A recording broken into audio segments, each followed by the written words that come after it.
செந்தில் பாலாஜி வழக்கு அமலாக்கத்துறைக்கு மேலும் ஒரு வாரம் கூடுதல் அவகாசம்.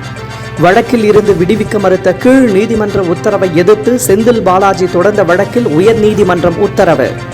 மேலும் அவகாசம் கேட்கக்கூடாது எனவும் அமலாக்கத்துறைக்கு நீதிபதிகள் கண்டிப்பு.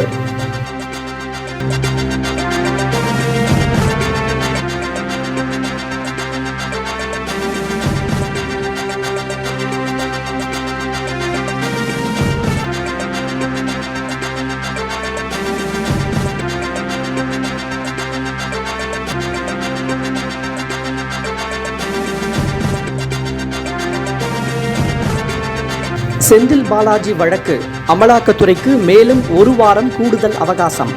வழக்கில் இருந்து விடுவிக்க மறுத்த கீழ் நீதிமன்ற உத்தரவை எதிர்த்து செந்தில் பாலாஜி தொடர்ந்த வழக்கில் உயர்நீதிமன்றம் உத்தரவு. மேலும் அவகாசம் கேட்கக்கூடாது எனவும் அமலாக்கத்துறைக்கு நீதிபதிகள் கண்டிப்பு.